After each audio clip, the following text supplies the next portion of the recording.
Did you know that fertility declines by nearly 50% once you enter your 40s? What nobody tells you about conceiving is that many women successfully conceive during perimenopause with the right approach. Natural fertility medicine and traditional Chinese medicine, that I refer to as TCM, can also play a crucial role in boosting your fertility even when the odds seem stacked against you. In today's video, I'm revealing the holistic strategies that can help you increase your chances of conceiving even if you are already showing signs of perimenopause. Stick around to discover how you can take control of your reproductive health.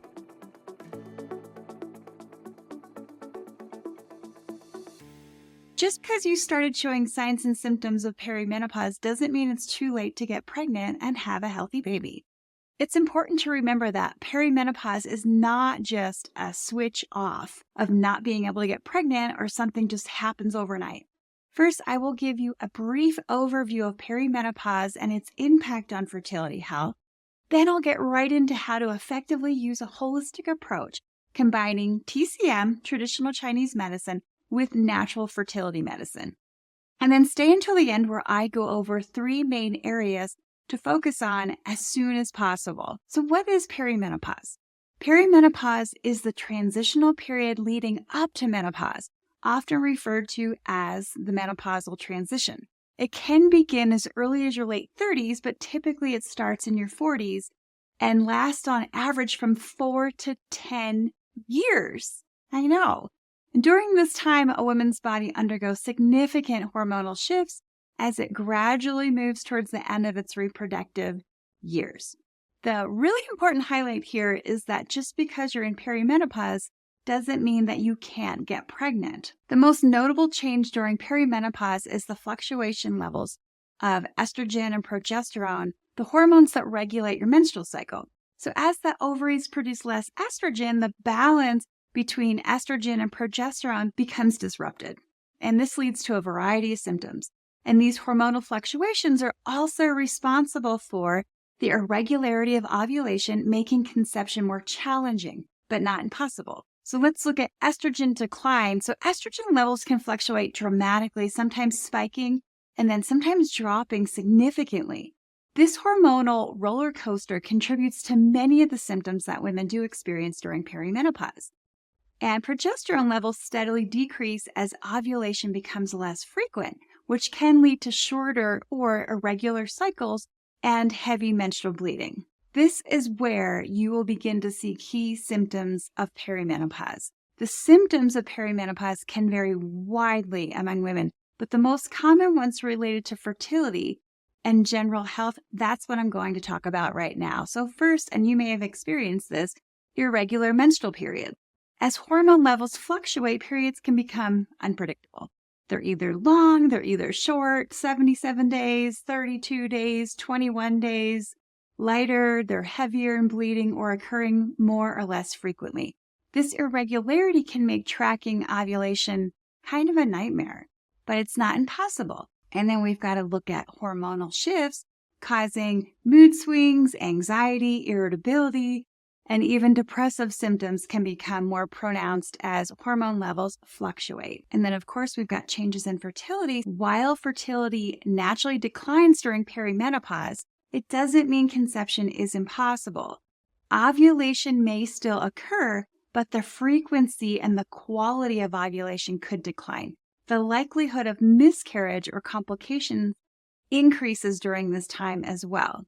Hot flashes and night sweats, sudden feelings of warmth and sweating, these are common due to erratic hormone levels.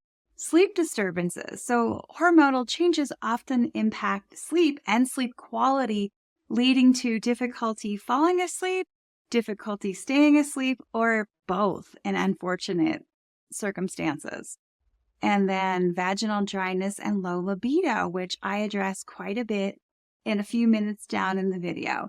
So lower estrogen levels can lead to vaginal dryness, discomfort during intercourse, and a reduced interest in sex, all of which can affect fertility efforts.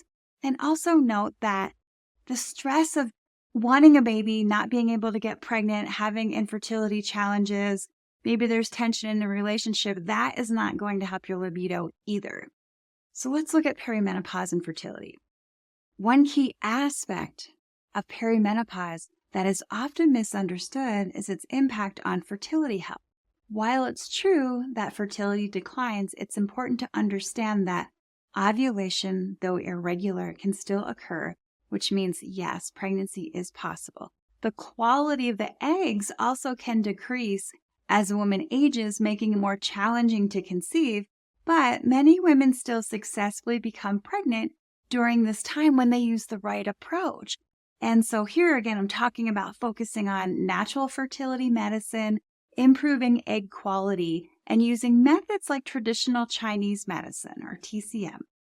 Most women enter menopause, the point when they haven't had a period for 12 consecutive months, between the ages of 45 and 55. But like I'd mentioned, some women start in their 30s, late 30s, early 40s. Perimenopause can last several years before that, meaning there's a window when fertility, although reduced, it still exists. It's like I said, it's not a turn on, turn off switch. This stage can often feel overwhelming, uncertain, especially for women trying to conceive, but it's important to note that fertility doesn't drop to zero immediately.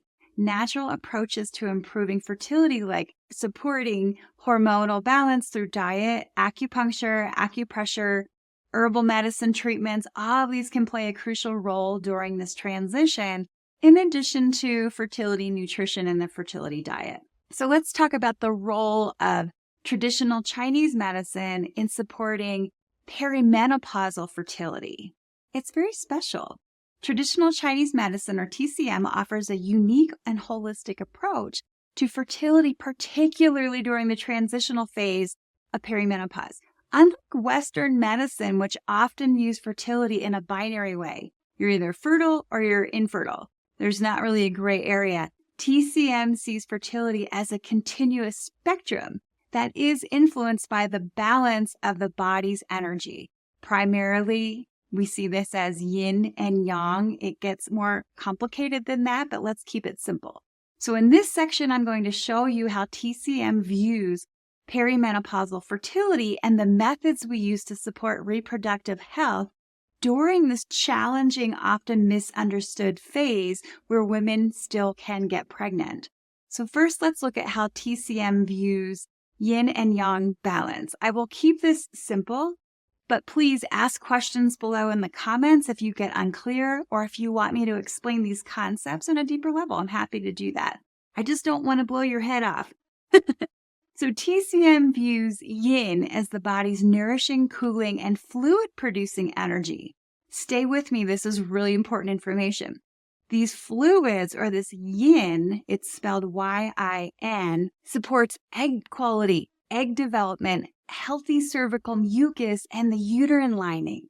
Yang, Y-A-N-G, represents warmth, activity, movement, energy flow, which are vital for ovulation and the whole ovulation process, the fertile window, and ensures that the uterus is warm enough for implantation.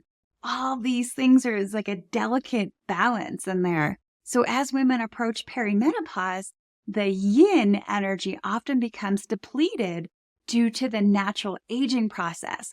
This depletion leads to symptoms like vaginal dryness, hot flashes, irregular periods. Additionally, a deficiency in yin can negatively affect the quality and quantity of women's eggs. At the same time, yang energy, which provides warmth and vitality to the reproductive organs, may also become imbalanced.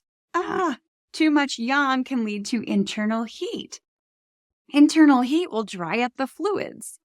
See that connection there? So there's like this delicate dance that's constantly happening with the hormones, but we can look at it in TCM terms as well to understand what's happening.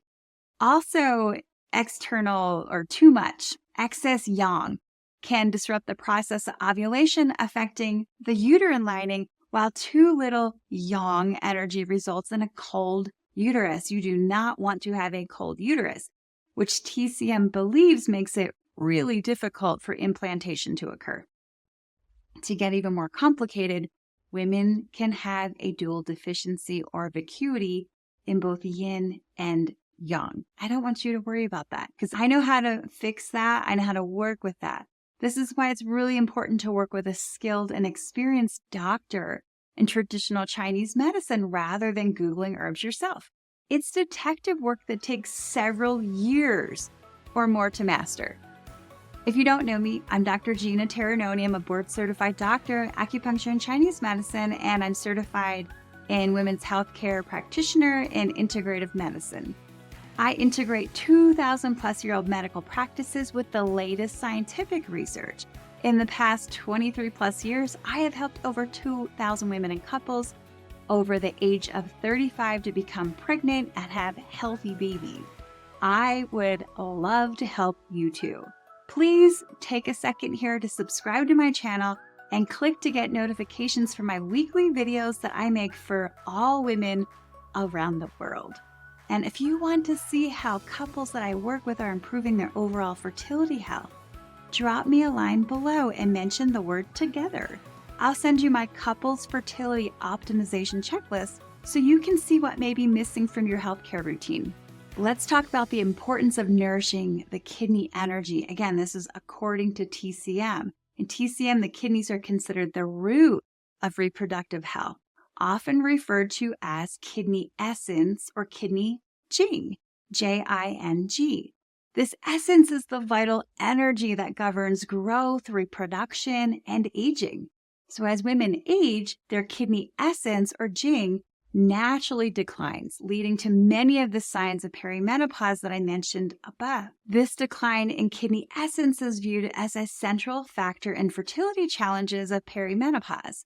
So in TCM, nourishing the kidneys is essential to revitalize fertility health, improving egg quality, regulating the menstrual cycle that will help to have a healthy ovulation and boost the body's overall vitality.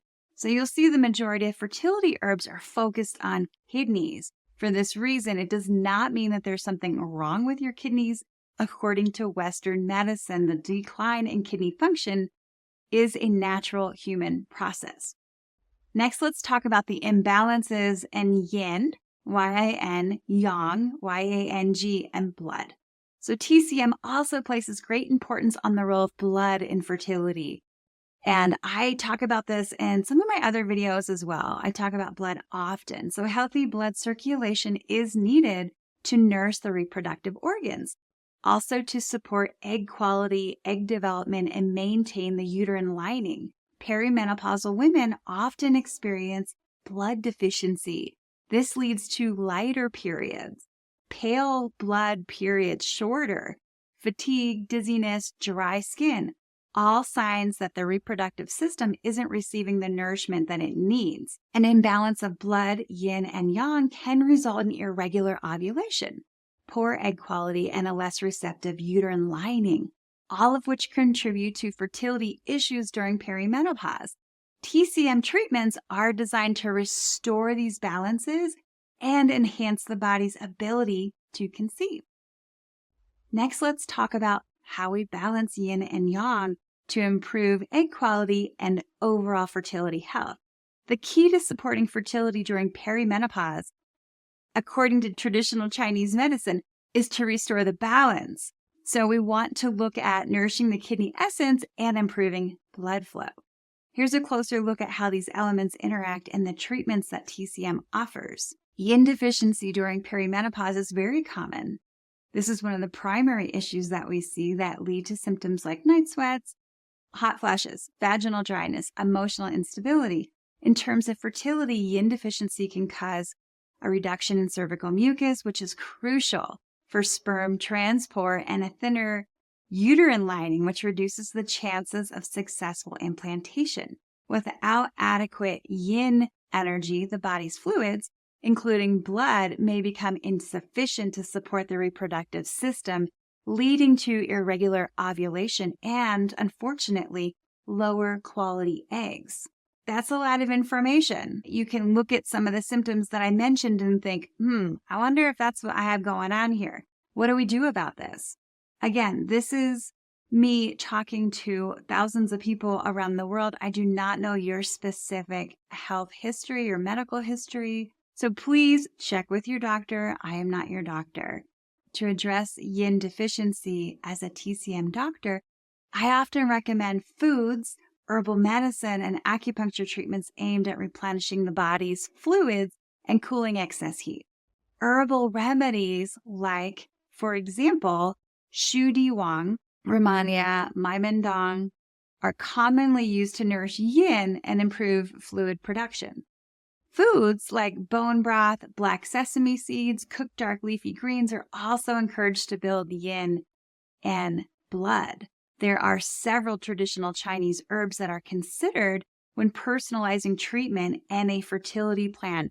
These are just a couple of examples of specific herbs that I use a lot in conjunction with other herbs integrated into specific herbal formulation. I hope that makes sense. So let's look at yang energy and how this impacts fertility. So yang energy is responsible for providing warmth and energy flow in the body, which is essential for a successful ovulation process. And it helps to prepare the uterus for implantation. As yang energy declines with age, the reproductive organs can become cold, which according to traditional Chinese medicine or TCM, this makes it harder for conception. A cold uterus is seen as a key factor in infertility because it prevents the proper circulation of blood and energy to the reproductive organs. When you see a cold uterus, a lot of times women will have blood stagnation or blood clots like the purpley ones. There's a lot of things that will show up. You could have like a cold belly or a cold back. Even in the summertime, there's a chill that's happening over the womb. Insufficient yang energy can lead to delayed ovulation or an inability to properly ovulate. Additionally, it can affect the warmth of the uterus, which I was talking about earlier, which needs to be at an optimal temperature for the fertilized egg to implant. If that's not happening, it won't work. It'll be impossible. So treatment, according to traditional Chinese medicine for like yang deficiency or feeling cold, is often focused on warming the body through herbal formulas and dietary adjustments. This is the fastest way to improve this. So herbs such as futsa or aconite and rogué cinnamon bark are often prescribed to warm the kidneys and the uterus. Warming foods like ginger, grating up ginger, drinking it as tea, eating lamb, adding cinnamon are also recommended to increase yang energy and support blood flow to the reproductive organs.